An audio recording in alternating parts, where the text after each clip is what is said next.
pinaka-spoiled sa grupo? Ito Sino ang makakalimutan? Hindi mong patapos na, nagkamali pa siya.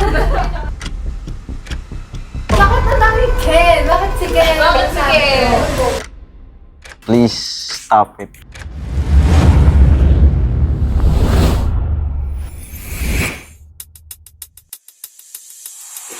Ken is, in my opinion, the most successful idol in P-pop history. Most fans see him as someone who's living the life most of us can only dream of. But in reality, there's a lot more going on behind all the glitz and glamour. So in today's video, we will reveal the challenges he had to go through just to get where he is today. From being a scrawny kid who only ate instant noodles on his birthdays, to becoming the CEO of his own company. I know, Ken's story is like a definition of rags to riches. And the haters are not having it. He quickly became one of the most polarizing figures in the P-pop industry. But before we talk about all that, let's talk about his humble beginnings because it's straight up inspiring.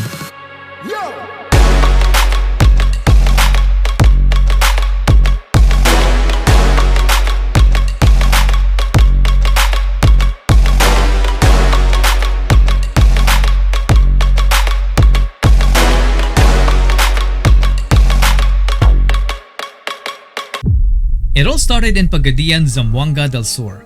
This is the countryside where Felip John Suson was raised. His mom wanted to name him Kenji, but his grandpa Felipe insisted to name him Felip. He was the youngest member of a family that barely had anything financially. They were very poor that instead of a cake on his birthday, all he gets is a plate of instant noodles. Life was so hard that having fried chicken was heaven for him, so it quickly became his all-time favorite. Because of this, both of his parents had to go overseas to find better paying jobs to support the education of Ken and his older sister.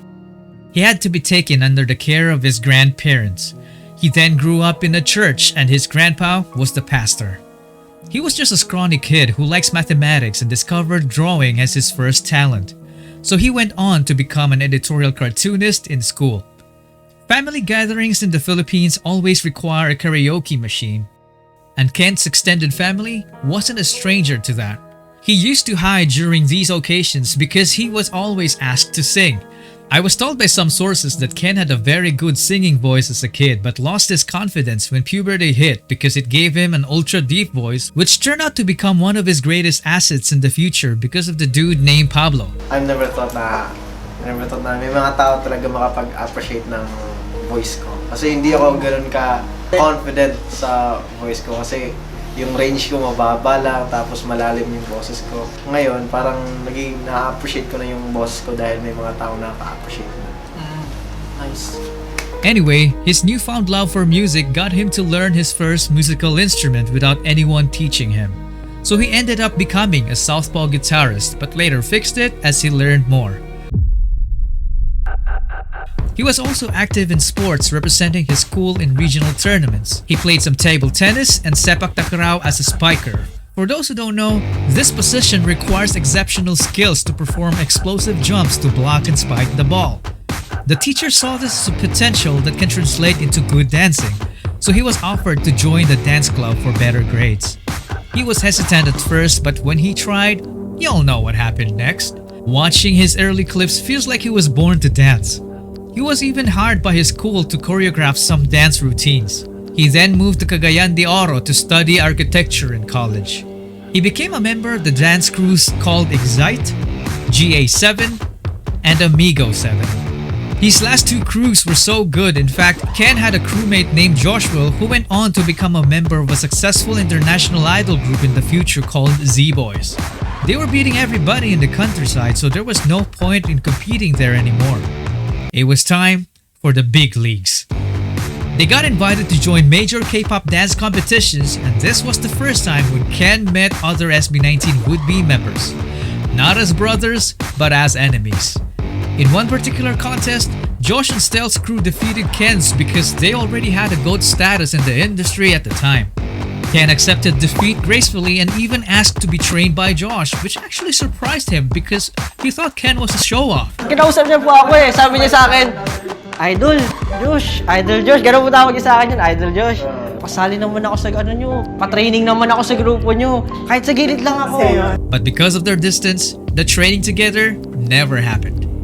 Ken then went home to continue his studies.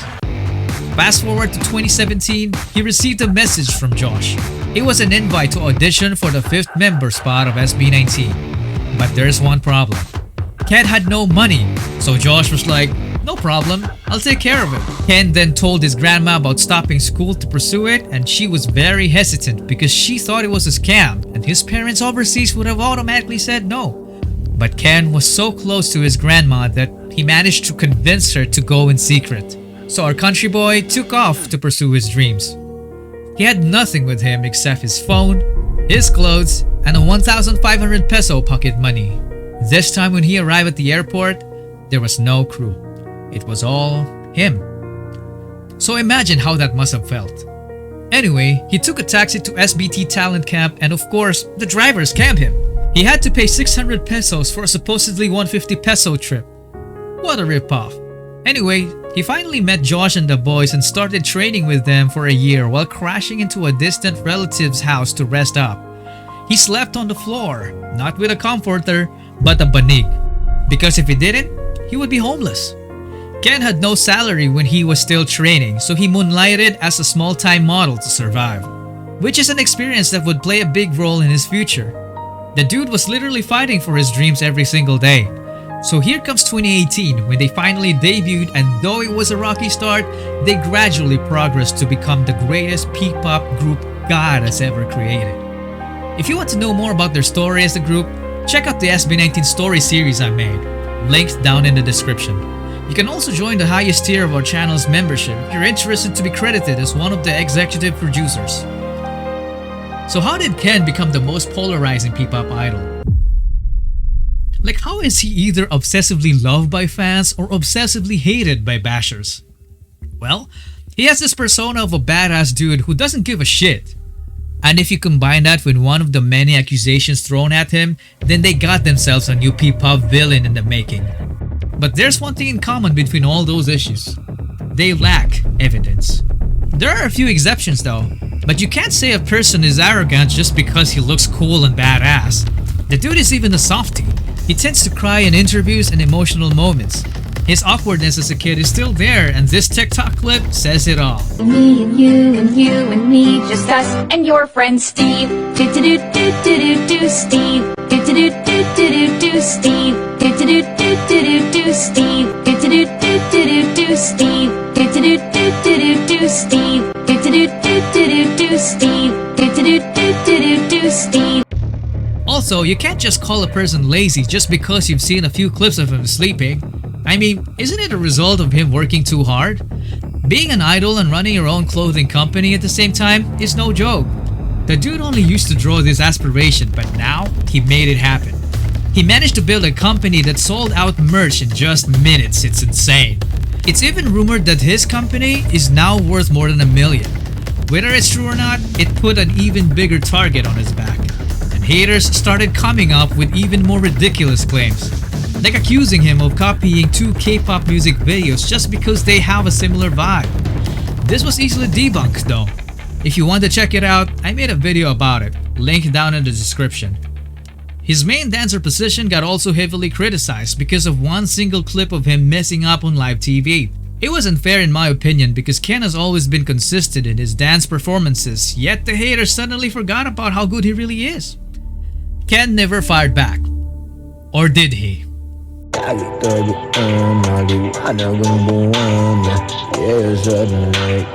Haters on the way. Nagtatago kapag sa likod ng dami ang kampapre. Huwag mo mahiya, yeah. Bas ka na sa lunggot, yeah. Patingin naman na sa pagbaba ng hihilip pababa, yeah. So why does the poultry still exist and are still growing in numbers after all the bashing? Well, it's because he doesn't only have the alluring personality, but he also has the capability to back it up. Scratch that. Capabilities. What's crazy about Ken is that he has already shown us enough talent like his exceptional dancing and singing that is enough to fulfill a main vocal role. Saan darating ang mga salita na nanggagaling sa aming dalawa? Kung lumisan ka, huwag naman sana ika'y bumapit na. di magkawala. Aking sinta, ikaw lang daanan at mundo. Yet he still has a lot of secrets. I'm telling you, man, this guy is a living anime character.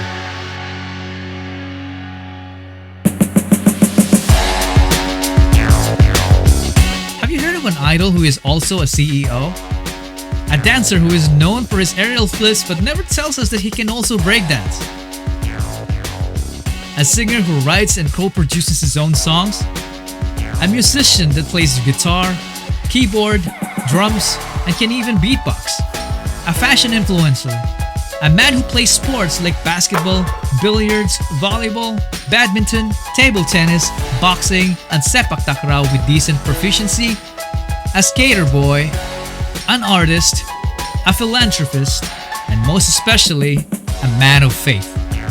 I initially thought that the Superior Sound brand was all about him, but I was quickly proven wrong when I found this Bible verse underneath his Bulan CD. Hebrews 1:5-14. The entire passage is lengthy, but it all boils down to Christ being the superior of all beings. I mean, all of us have different religions, some don't even have one. But I just respect people like him who stand firm behind their beliefs. As of today, Ken has established himself as an arguably the most successful P-pop idol and the richest among his co-members. And it's just the beginning. They're still on their way to introducing Filipino music to the world through the US as of the making of this video. And his group SB19 is the first one to ever do it. So what have we learned about Ken's story? For me, it was his persistence and willingness to take risks. Have you ever noticed that sometimes it's your loved ones that said no to your aspirations? Because, they care about you. They don't want you to fail and all that. Do you know how many people have had visions, ideas, and huge career moves that they were about to do, but they allowed the word no to stop them? For all I know, you might be one of those people. The difference with Ken is that he never gave the power to the word no. It was his own grandma who tried to stop him, but he continued. Yes, haters exist, but he didn't reject his own ideas just because they rejected his ideas. Haters hate because they feel small when your ideas start turning into reality. He once said in an interview that success is the best revenge, so he stopped killing them with kindness. To this day, Ken has been torturing them with success.